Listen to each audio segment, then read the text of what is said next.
에다 리드라고 하는 분이 쓴 시가 있습니다. 영어로 제목이 After이에요. 그러니까 Before and After 할 때 After. 우리 잠시 제가 한번 읽겠습니다. 십자가 후에 생명의 면류관, 울음 후에 노래, 슬픔의 밤 후에 밝고 영광스러운 새벽, 가슴 아리 후에 위로, 폭풍 후에 고요, 고통과 한숨 후에 하나님의 사랑은 치료하는 유향, 사모 후에 현실, 방황 후에 정로, 이별의 아픔 후에 해우의 기쁨, 통곡 후에 기쁨의 기름, 어둠 후에 빛, 땅 위의 수고와 시련 후에 그리스도의 복된 얼굴. 여러분 뭐 내용을 들으셔서 아실 수 있지만 이 before after가 정확하게 완전히 정반대되는 그런 내용입니다. 중간에 어떤 일이 벌어져서 이렇게 after과 before가 after이 이렇게 다른지는 모르지만 우리가 이런 것들을 하나의 역전이라고 부를 수 있을 것입니다. 성경을 보면 이렇게 역전의 상황들, 역전의 은혜들을 많이 볼 수 있게 되는데 오늘 특별히 오늘 본문에서도 그렇습니다. 좀 이따가 볼 건데요. 먼저 7절 말씀을 보면 예수님께서 자기를 비워 종의 형체를 가지셨다고 말씀하고 있습니다. 이전에는 그 자기를 비웠다라는 표현에 대해서 참 여러 가지의 오해가 있었어요. 이런 생각을 했습니다. 예수님이 하나님이심을 포기하셨다. 이런 식으로 이해를 한 거예요. 여러분 그렇지 않습니다.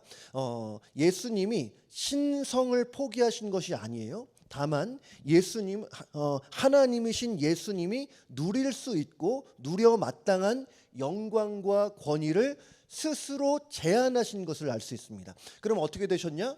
사람이 되셨죠.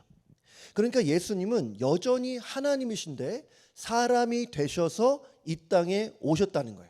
그러니까 다시 말해서 예수님은 참 하나님이시고 동시에 참 사람이신 거죠.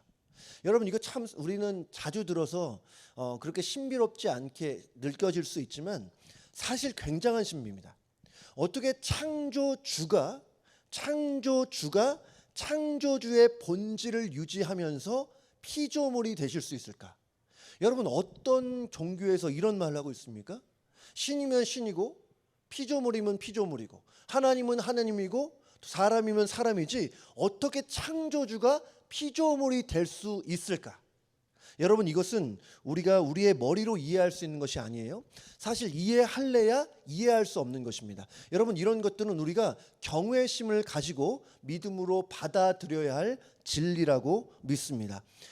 여러분 예수님은 참 하나님이시고 참 사랑이세요. 이 두 개 중에 하나라도 부인하면 그는 이단입니다. 잘못된 믿음을 갖고 있는 거예요. 예수님은 참 하나님이시자 참 사람이신 줄로 믿습니다. 근데 오늘 7절에서는 그냥 사람과 같이 되셨다고만 말씀하지 않고 예수님께서 자기를 비워 무엇을 취했냐? 종의 형체를 취했다고 말하고 있어요. 종의 형체. 여러분 여기서 종이라는 것은 많이 들어보셨을 헬라어로 둘로스라고 하는데 여러분 둘로스라는 것은 servant라기보다는 slave라고 할 수 있어요. 노예. 여러분 요즘에는 뭐 어디 가도 우리가 뭐 노예를 볼 수 있진 않죠. 노예 제도가 이렇게 있는 나라가 없는 것으로 제가 알고 있는데 당시만 하더라도 노예가 참 많았습니다. 제가 이번에 한번 찾아보니까요. 당시에 1세기 말에 로마시의 인구 약 한 120만 명 정도 되는데 그 중에 노예가 몇 명이었냐? 한 40만 명 정도 됐다고 합니다. 그러니까 인구의 한 3분의 1 정도가 노예예요. 그런데 의문은 예수님이 당시에 이 땅에 오실 때에 노예로 태어나셨나? 법적으로 예수님이 노예셨냐? 여러분 신분적으로는 예수님이 노예가 아니었어요. 누가 주인이 있는 것도 아니었고요. 그럼에도 왜 오늘 사도 바울은 예수님이 종의 형체, 노예의 형체를 가지고 있다고 말합니까? 여러분 저는 이것이 사도 바울이 의도적으로 노예라는 단어를 사용했을 거라고 생각을 합니다. 여러분 노예는 어떤 사람입니까? 기본적으로 노예는 종하고 조금 달라요.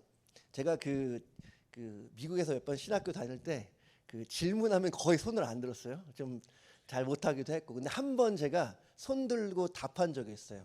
그때 헬라어 교수님이 서번트와 슬레이브의 차이는 뭐냐 딱 물었을 때 제가 한번 대답을 한 적이 제가 지금 잘해서 자랑하는 거예요. 종은 하이어된 사람이에요. 하이어된 사람이지만 여러분 슬레이브는 오운된 사람이에요. 그러니까 서번트는 종은 하이어 됐기 때문에 주인이 어떤 일을 시킬 때 거기에 대한 대가를 줘야 돼요. 하지만 노예는 좀 다릅니다. 이 노예, 슬레이브라는 것은 주인의 소유에 오운되었어요. 그러니까 아무리 열심히 노력하여도 대가를 기대할 수 없는. 그런데 제가 오늘 말씀드리고 싶은 것은 이 노예라는 존재는 어떤 존재냐면 자기 결정권이 없는 사람이에요. 쉽게 말해서 자기 뜻이 없어요. 뜻을 가질래야 가질 수가 없습니다. 노예는 오직 주인의 뜻을 따라 사는 사람이에요. 예수님이 마치 그러셨다는 것이죠. 여러분은 예수님은 자신의 뜻이 아니라 하나님의 뜻을 위해서 사셨습니다. 예수님 본인도 한 번은 이런 말씀하셨어요. 요한복음 6장 38절에 내가 하늘에서 내려온 것은 내 뜻을 행하려 함이 아니요 나를 보내신 이의 뜻을 행하려 함이니라. 나의 뜻이 아니라 나를 보내신 성부 하나님의 뜻을 위해서 내가 이 땅에 내려왔다. 예수님은 또 겟세마네 동산에서 기도하시면서 유명한 기도 있죠. 누가복음 22장 42절에 이런 기도도 합니다. 이르시되 아버지여 만일 아버지의 뜻이거든 이 잔을 내게서 옮기시옵소서. 그러나 내 원대로 마시옵고 아버지의 원대로 되기를 원하나이다 하시니. 그러니까 예수님은 언제나 하나님 아버지의 뜻 안에 있었다. 어떤 말씀을 하셨든 행동을 했든 예수님의 삶과 죽음까지 모든 것이 하나님 아버지의 뜻 안에 있었어요. 그러니까 예수님은 그렇게 사셨습니다. 예수님은 철저히 하나님 아버지의 뜻을 위해서 자신의 뜻을 주장하지 않았어요. 그래서 어떤 목사님은 제가 책을 보다가 어떤 목사님이 예수님에 대해서 이렇게 말씀하시는 걸 봤습니다. 예수님은 한마디로 내 생각 없이 사신 분이다. 여러분 뉘앙스는 아시겠죠? 뭐 생각 없는 분 그런 분이 아니라 하나님의 뜻대로 하나님의 뜻을 존중하면서 살아갔던 분이 바로 우리 예수님이라는 것이죠. 여러분 이것이 오늘 본문에서 말하고 있는 자기를 비우는 일입니다. 예수님은 자기를 비우면서 자기를 부인하면서 사셨어요. 그러니까 내 생각, 내 뜻, 내 의지와 주장을 위해 살지 않았습니다. 여러분 그리고 예수님을 사랑하고 예수님을 따르기 원하는 모든 성도들, 하나님의 자녀들은 이와 같이 살아야 될 줄로 믿습니다. 예수님이 그런 말씀하셨죠. 아무든지 나를 따라오려거든 자기를 부인하고 자기 십자가를 지고 나를 따를 것이니라고 말씀하셨어요. 여러분 우리가 의지적으로 결심해서 예수님 따른다고 따를 수 있는 것이 아니라 예수님을 따르기 위한 조건이 있는데 그것은 나를 비우는 것, 나를 부인하는 거라는 거예요. 만약에 나의 뜻이 주님의 뜻과 배치가 된다면 나의 뜻을 버리는 겁니다. 여러분 기도라는 것은 나의 뜻을 고정시키고 하나님의 뜻을 꺾어서 나의 뜻대로 하게끔 하는 것이 기도가 아니에요. 기도라는 것은 나의 뜻을 하나님의 뜻에 맞춰가는 거예요. 여러분 우리의 삶도 마찬가지 아니겠습니까? 나의 계획과 주님의 계획이 다르다면 여러분 우리는 주님의 계획을 따라야 될 줄로 믿습니다. 여러분 그래야 우리가 주님을 따를 수 있다는 것이죠. 제가 그 인생 수업이라는 책에서 보면 이 교통사고에 대한 그 경험이 나옵니다. 어떤 한 40대 여성이 친구를 만나기 위해서 프리웨이로 이렇게 운전을 하는데 여러분 그런 경우 있잖아요. 쭉 가는데 갑자기 앞에 트래픽이 많은 거. 그래서 갑자기 앞에서 차가 멈추는 바람에 놀라서 브레이크를 딱 밟았어요. 그런데 백미러를 보는데 있잖아요. 뒤에서 달려오는 차가 멈출 기미가 없는 거예요. 그리고 그 속도를 유지하면서 오는데 여러분 그거 보면 얼마나 긴장됩니까? 근데 이렇게 말해요. 제가 그대로 읽어볼게요. 순간 긴장했지만 잠시 후 그녀는 운전대에서 손을 놓고 힘을 뺐다. 아주 짧은 순간이었지만 그녀는 일생 동안 무엇을 강하게 움켜쥐며 살았던 자신의 모습을 뒤돌아보게 되었고, 죽음의 순간만큼은 평온하게 모든 것을 내려놓고 싶었던 것이다. 그리고 몇 초 후 뒷차는 예상대로 그녀의 차와 강하게 충돌했고 그녀는 의식을 잃었다. 그리고 이 사고가 나고 나서 이 차가 마치 종이장처럼 그렇게 구겨졌어요. 근데 기적이 일어났습니다. 이 여인은 손가락 하나가 다치지 않았다고 해요. 어떻게 그럴 수 있었을까? 그 현장을 찾은 경찰이 이렇게 얘기했다고 합니다. 사고 순간에 이 여인이 온몸에 힘을 빼서 기적적으로 다치지 않았던 것 같다. 그러면서 책에서 하는 얘기가 뭐냐면, 이 에너지와 에너지가 충돌하면 결국 휘거나 부러져 버린 것 외에는 다른 방법이 없다는 거예요. 그래서 내 안에 에너지를 내려놓으라는 것입니다. 여러분, 이것이 뭐 기독교 책을 제가 본 것은 아닌데, 여러분, 우리 안에도 이렇게 우리의 뜻과 하나님의 뜻이 충돌할 때가 있어요. 하나님께서 우리를 지으시고 우리를 하나님의 자녀 삼아 주신 것은 하나님의 뜻대로 살라는 것인데, 우리 안에 우리가 너무 많아요. 내 안에 내가 너무나 많아요. 내 안에 나의 뜻으로 충만하면 내 뜻과 하나님의 뜻이 충돌할 수밖에 없어요. 그래서 마치 사고를 당하는 것처럼 그렇게 좋지 않은 경험을 할 수 있다. 여러분, 이 여인이 그 사고의 순간에 그 힘을 쫙 뺐던 것처럼 여러분, 우리도 그렇게 힘을 빼야 될 줄로 믿습니다. 오늘 본문에 표현하는 것처럼 나를 비워야 돼. 내 머리로 이해가 안 되더라도 하나님의 뜻이 최선이라는 것을 신뢰함으로 나의 인생과 삶과 모든 뜻을 하나님께 철저히 맡겨드려야 한다는 거예요. 여러분, 우리는 하나님의 종인 줄로 믿습니다. 예수 그리스도의 노예가 저와 여러분이에요.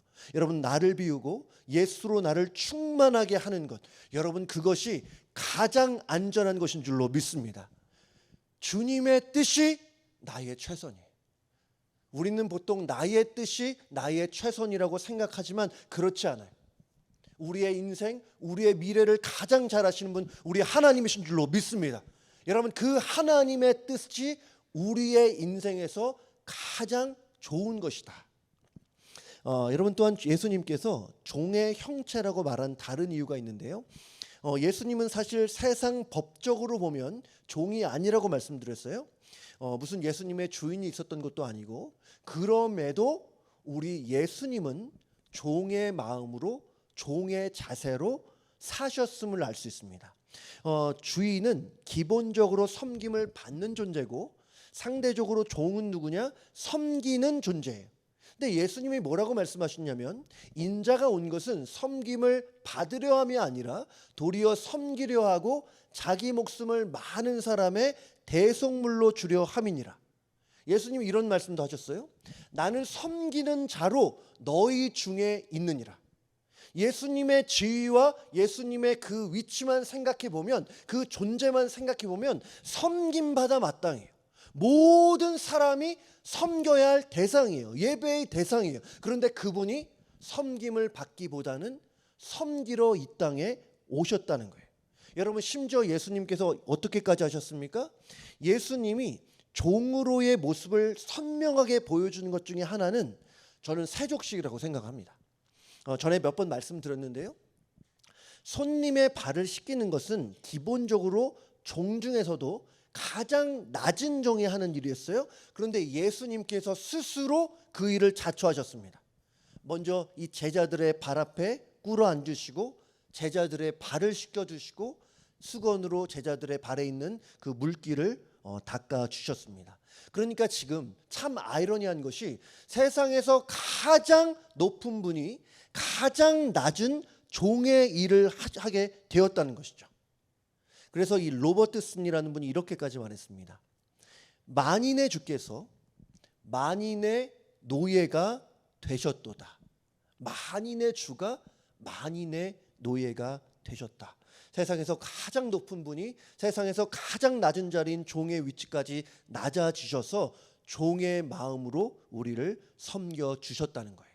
어디까지 섬겨주셨나? 이어지는 말씀 보면 예수님은 십자가까지 가셨다는 것. 여러분, 예수님의 십자가야말로 자기를 부인하는 거예요. 낮아짐의 정수가 예수 그리스도의 십자가에 있습니다.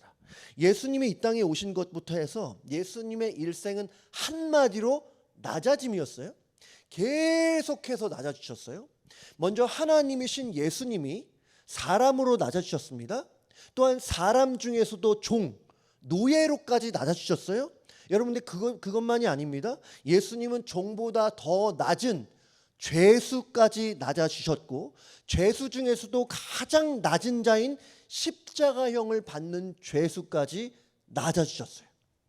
그러니까 예수님은 이 땅에 오시고부터 나서 늘 낮아짐만을 경험했어요. 세상의 많은 사람들, 우리들도 계속해서 상승을 꿈꾸지만 예수님은 계속해서 하강을 경험하셨어요. 그래서 예수님을 구주와 주님으로 따르는, 인정하는 이 기독교도 기본적으로 낮아짐을 추구하고 있습니다. 여러분, 우리 기독교는 예수님을 따르는 낮아짐의 종교라고 할 수 있는데요, 이 낮아짐의 종교이기 때문에 이것이 없어요. 기독교를 제외한 대부분의 그 주요 종교의 경우에는 중심지가 어디입니까? 보통 중심지는 어디냐면 종교가 시작된 곳이에요. 예를 들면 예루살렘은 이슬람교는 아라비아의 메카에서 종교가 시작되었고 여전히 그쪽 중동이 이슬람의 중심지입니다.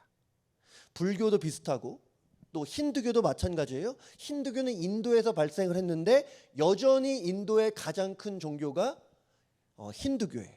하지만 기독교는 다릅니다. 이 기독교는 시대에 따라서 중심지가 계속해서 바뀌었어요. 처음에는 물론 예루살렘이었죠. 하지만 알렉산드리아로 또 로마로 중심지가 바뀌었다가 나중에는 북유럽이 기독교의 중심지였고 또 이 북미로 중심지가 옮겨졌다가 20세기가 돼서 이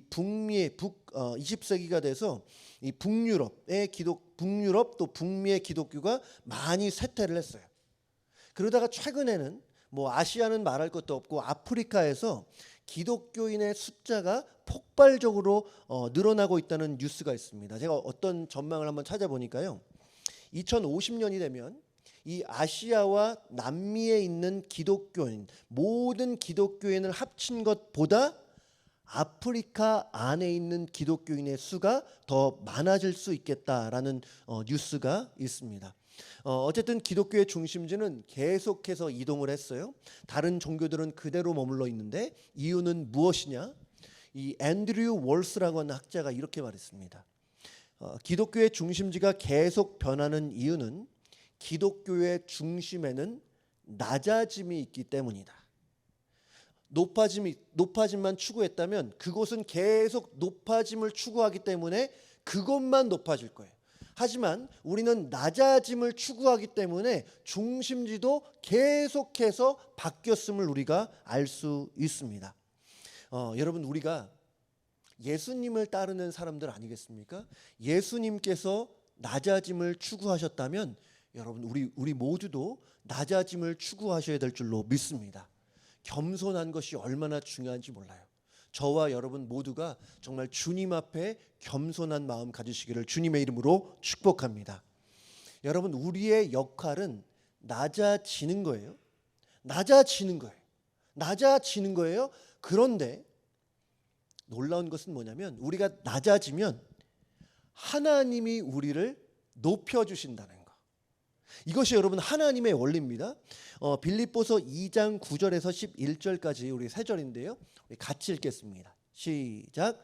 이러므로 하나님이 그를 지극히 높여 모든 이름 위에 뛰어난 이름을 주사 하늘에 있는 자들과 땅에 있는 자들과 땅 아래에 있는 자들로 모든 무릎을 예수의 이름에 꿇게 하시고 모든 입으로 예수 그리스도를 주라 시인하여 하나님 아버지께 영광을 돌리게 하셨느니라. 아멘.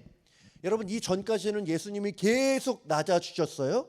그런데 오늘 보신 방금 보신 빌립보서 2장 9절부터 12절 말씀 보면 그 주님을 하나님이 지극히 높여서 모든 이름 위에 뛰어난 이름을 주셨다고 말합니다. 학자들은 보통 이것을 위대한 역전이라고 불러요. 이제까지 예수님은 사람으로 낮아주시고 종으로 낮아주시고 죄수로 낮아주셨는데 9절에 반절이 일어난 거예요. 이러므로, 사실은 우리가 소설이나 어떤 책을 보면 이 접속사가 맞지 않아요. 누구는 낮아졌는데 그러므로 높아졌다. 그렇지 않잖아요, 일반적으로는. 그런데 반전이 일어난 거예요. 예수님이 계속해서 사람으로 낮아주시고 종으로 낮아주시고 또 죄수로 낮아주셨는데 이러므로 하나님이 그를 지극히 높여 모든 이름 위에 뛰어난 이름을 주셨다. 여러분, 가장 낮은 자리까지 가셨던 주님을 그 하나님께서 지극히 높여 주셨다는 거예요. 이것이 위대한 역전입니다. 우리의 역할도 이렇게 잘 생각을 해봐야 됩니다. 지금 예수님은 스스로를 낮추셨고 하나님 아버지는 예수님을 높여주셨어요. 여러분, 하나님은 지금도 이러한 방식으로 일하십니다. 그러니까 우리의 역할은 뭐냐면 낮아지는 거예요. 낮아지는 것. 여러분, 우리는 우리의 역할과 하나님의 일하심을 잘 구분해야 됩니다. 우리의 역할은 낮아지는 거예요. 그리고 우리가 낮아지면 하나님께서는 우리를 높여주시는 거예요. 그러니까 우리가 할 일은 낮아지는 거. 그러면 하나님이 알아서 우리를 높여주실 줄로 믿습니다. 근데 문제는 뭐냐면 우리가 얼마나 많은 경우에 스스로를 높이려 하는지 몰라요. 하나님이 하셔야 될 일을 내가 자꾸 하려고 해요. 인정받기 위해서, 지나친 칭찬을 위해서 자꾸 높아지려고 합니다. 여러분, 스스로 높아지려고 하면 높아지냐? 성경에 따르면 그렇지 못한다 그래요. 높여주시는 것은 하나님의 역할이에요. 하나님의 일을 우리가 하려고 하는 것은 잘못된 것입니다. 죄예요. 여러분, 우리가 스스로를 높일 때 여러분, 그것이 우리를 망하게 할 수 있다는 사실을 알고 계십니까? 대표적으로 이 아담과 하와 기억하실지 모르겠어요. 이 에덴 동산에서 하나님과 교제하면서 놀라운 평강과 행복과 기쁨을 누렸던 그 사람들. 근데 뱀이 나타나서 유혹을 하죠. 동산 중앙에 있는 그 선악과를 먹어도 된다고. 그러면서 뭐라고 말합니까? 너희가 그것을 먹으면 하나님과 같이 될 수 있다.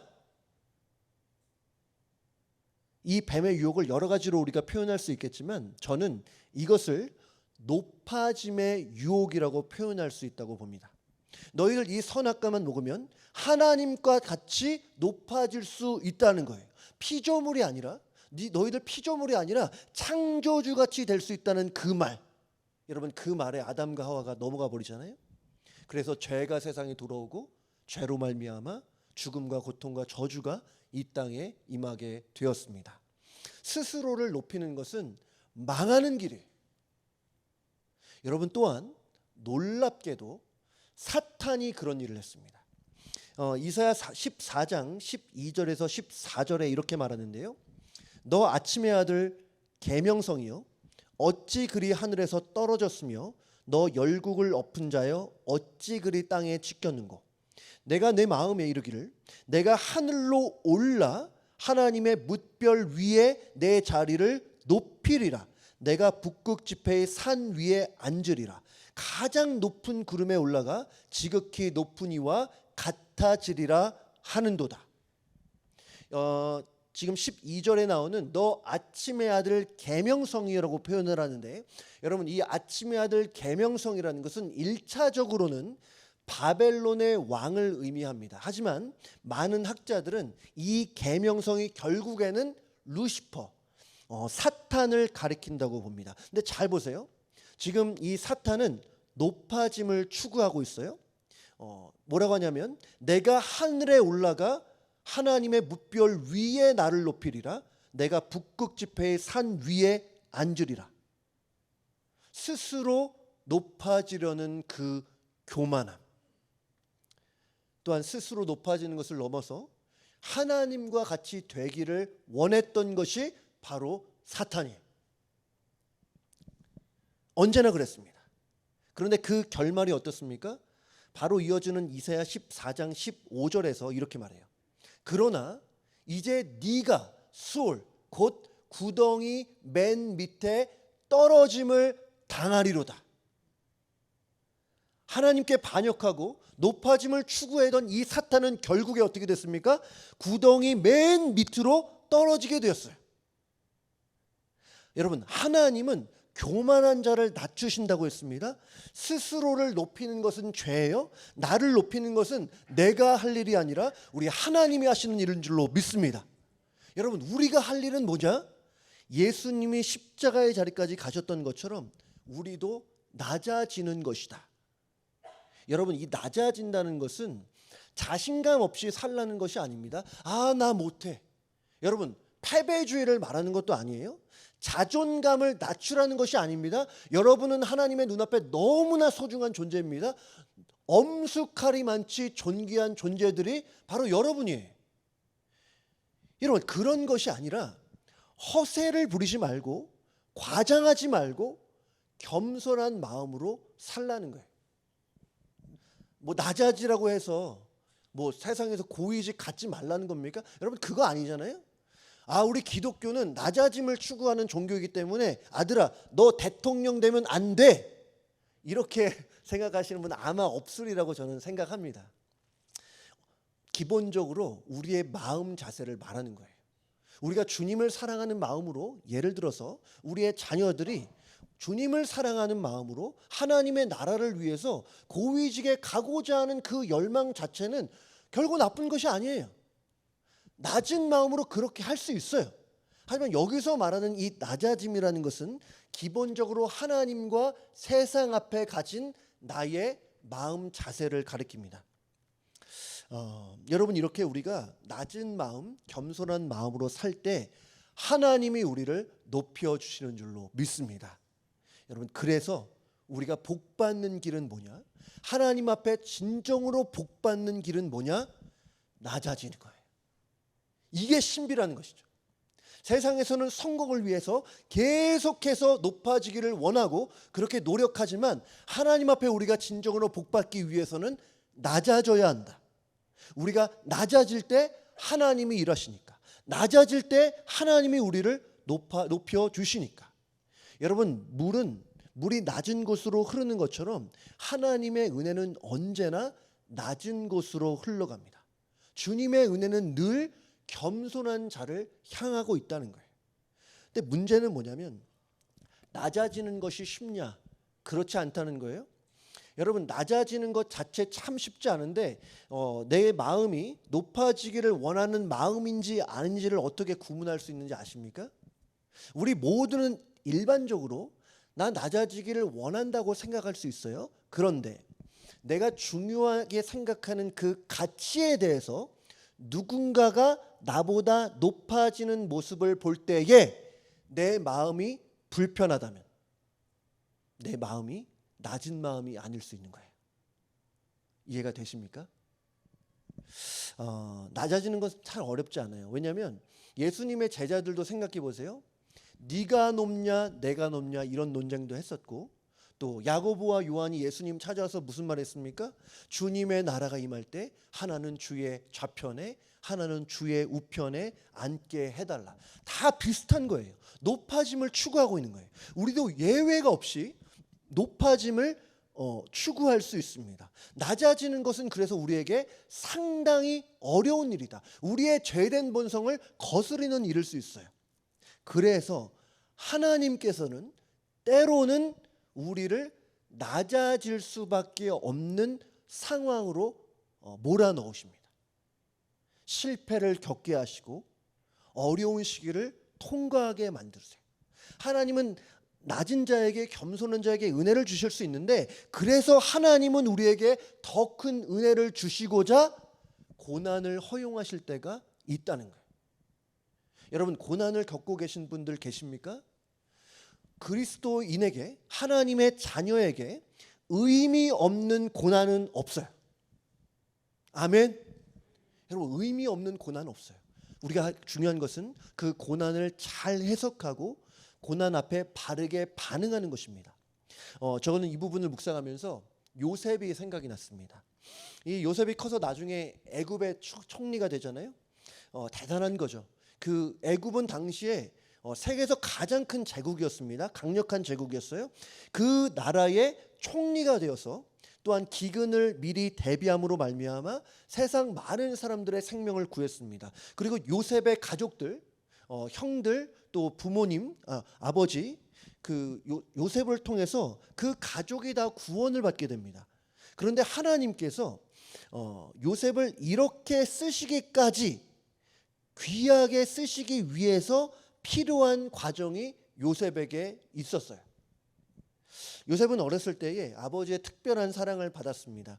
아버지 야곱이 사랑했던 그 라헬이라는 여인이 낳은 아들이기 때문에 또 늦은 나이에 얻은 아들이기 때문에 요셉은 아버지 야곱의 사랑을 독차지했습니다. 그래서 아버지는 그를 위해서 채색 옷을 지어줬다고 성경은 기록하고 있는데, 그래서 어쩌면 그래서 다른 형제들이 그 사실 때문에 아버지 야곱의 편애 때문에 그 사랑이 향하고 있는 요셉을 향해서 시기하고 질투했습니다. 그래서 미리 계획을 짜놓고 그를 이스마엘 사람들에게 노예로 팔아버립니다. 그리고 인해서 그 후로 요셉은 계속해서 내리막길을 걷게 돼요. 요셉은 아버지의 특별한 사랑을 받던 아들에서 한순간에 노예가 돼버립니다. 또 보디발의 아내가 유혹을 하잖아요. 억울한 누명을 쓰게 되고, 그리고 죄수가 되고 요셉은 계속해서 낮아지는 일 경험했어요.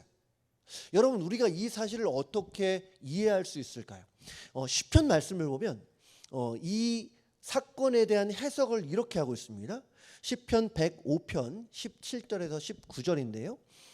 그가 한 사람을 앞서 보내셨으며 요셉이 종으로 팔렸도다. 그의 발은 차고를 차고 그의 몸은 쇠사슬에 매였으니, 우리 19절 같이 볼게요. 시작. 곧 여호와의 말씀이 응할 때까지라 그의 말씀이 그를 단련하였도다. 요셉이 이렇게 계속해서 아들에서 노예에서 죄수로 낮아졌던 이유가 있는 거예요. 물론 우리가 볼 때 사람들의 죄악으로 인해서, 예를 들어서 형제들이 시기하고 질투했기 때문에 노예가 됐고, 또 보디발 장군의 아내가 모함을 해서 죄수가 된 건 맞지만, 모든 것을 합력하여 선을 이루시는 하나님께서 그 모든 상황을 조성하셔서 요셉을 단련하셨다는 거예요. 그를 낮추시고 그에게 은혜를 주시고 그를 존귀하게 사용하시기 위한 준비 작업을 하나님이 하셨음을 알 수 있습니다. 과거의 사건에 만약에 이 과거라는 것에는 만약이라는 것은 없지만, 만약에 요셉이 이런 어려움을 당하지 않았다면 어땠을까요? 아마 애굽의 총리가 되는 일 없었을 것이고, 또 이런 낮아짐의 과정도 없었다면 총리의 역할을 감당치 못했을 거라고 생각합니다. 저는 그래서 우리 성도님들이 하나님께서 조성하신 낮아짐의 상황을, 그 환경에 처해 있다고 한다면 여러분 낙심하지 마시기를 주님의 이름으로 축복합니다. 하나님은 하나님의 사랑하시는 자녀가 망하게 하시지 않아요. 사랑하신다는데 어떻게 망하게 내버려 두시겠습니까? 고난을 당한다? 주님이 나를 정말 사랑하시는구나. 오히려 고난을 당한다? 주님이 나를 더욱 존귀히 사용하시기 위해서 이런 고난을 허용하시는구나. 생각의 전환이 일어나야 돼요. 그래서 여러분의 삶 속에 때때로 만나는 고난 앞에 여러분 이렇게 반응하세요. 주님이 나를 사랑하셔서 고난을 허용하시는구나. 나를 정금과 같이 쓰시고자 이러한 어려움을 허용하고 계시구나. 여러분, 우리는 보통 높아지기를 원합니다. 하지만 기억하면 좋겠어요. 우리를 높이는 것은 우리가 할 일이 아니라는 것. 우리가 할 일은 낮아지는 것. 누구처럼요? 예수님처럼. 예수님은 근본 하나님의 본체임에도 불구하고 종의 형체가 되셨어요. 아무런 죄가 없음에도 불구하고 죄수가 되셨고 세상의 가장 낮은 자리인 십자가까지 가셨습니다. 그런데 하나님 아버지께서 그렇게 낮아지신 예수님을 지극히 높이셔서 모든 이름 위에 뛰어난 이름을 주셨다는 거예요. 역전의 은혜를 주신 것이죠. 여러분, 저는 우리 귀한 성도님들이 이러한 역전의 은혜를 경험하시기를 주님의 이름으로 축복합니다. 우리도 계속해서 스스로를 낮출 수 있으면 좋겠습니다. 나보다 남을 낮게 여기고 겸손하게 사셨던 그리스도 예수의 마음을 우리의 영혼으로 담을 수 있는 은혜가 우리 모두에 있기를 다시 한번 주님의 이름으로 축복합니다.